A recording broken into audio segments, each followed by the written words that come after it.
O365 Apps Hi, and welcome to the first episode of the O365 App Show. This is the first and only show fully dedicated to Office 365 apps and services.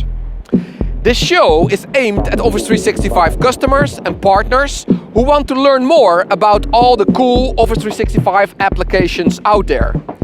It will be about apps in the Office 365 App Store, in the SharePoint Store, but also about mobile applications on, Windows Phone, iOS, Android, which are able to connect to Office 365. I'm your host, my name is Maarten Visser, and I'm here in this very cloudy environment in the Netherlands. Somewhere here behind me is the Microsoft Northern European Data Center, and I thought it would be a nice location to do this first shoot. It's cloudy, but then again, Office 365 is pretty cloudy, so I think that's not a real issue here. We already have about 15 people around the world who have signed up as app reviewers, and our primary goal is here that all these different people who sign up are able to do this screencast of them reviewing an app, using our standard methodology to review the app, and all the cool reviews we're gonna use in this show and share with you. And we're also going to share them, of course, on our website, O365Apps.com. Let's start with our first clip, our interview with Jeremy Thake. Let's roll the clip. Office 365.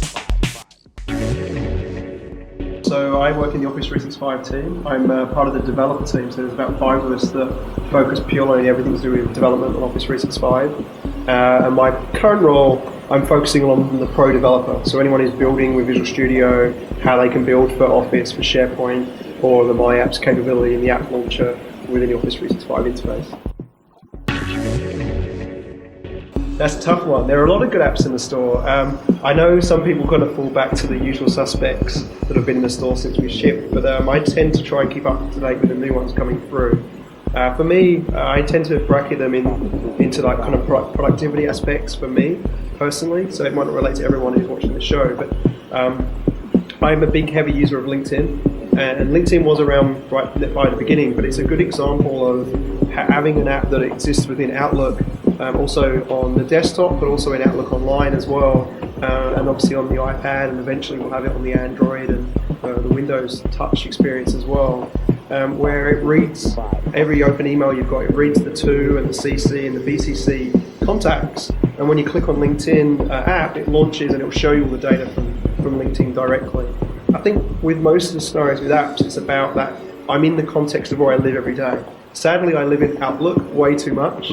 But what it would mean is rather than me copying and pasting the email address or the user's name into another web browser tab and search for it on LinkedIn, I immediately get that instant kind of gratification that I can click on it and see, what company he works for, whether he's a first connection, or whether I can kind of request to add them as a connection as well. So I find that really increases my productivity as I'm trying to build my network on LinkedIn. For me, I do a lot of work with presenting to audiences around code, and there was a great example of one called the Code Presenter Pro, which is part of the Office Store. It was actually built as part of the Imogen Cup Challenge, where there was a group from China that built this app. They're students at college, and they didn't take long to build it. And essentially what it allows me to do is, inside PowerPoint on one slide, I could go to Insert, go to the store, and I could find the Code Presenter Pro app, and then it injects it in the page, much like you inject a chart or a shape directly into a slide.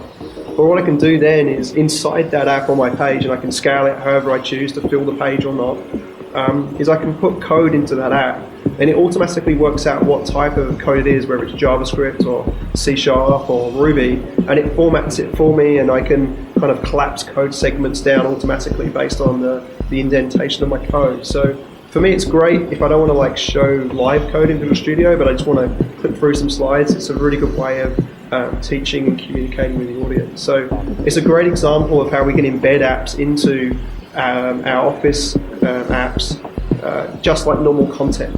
And the other one that I like on a similar ilk is inside Word. So the Wikipedia app which the code for that is actually open source, so you can go and see how we built that ourselves. It allows me to, in my Word document, if there's any words I want to highlight in my Word document, on the right hand side in my task pane, Wikipedia app shows up, and it will go and reference Wikipedia to find information on whatever I've highlighted over. So maybe I'm writing an article on a particular visit, like I'm in Amsterdam right now, and I highlight over the word Amsterdam in my doc. In the Wikipedia app on the right hand side in the task pane, it'll list all the research results from Wikipedia on Amsterdam. The nice bit is then I can select maybe a picture or some text on Amsterdam and actually click the button and inject it into my Word document.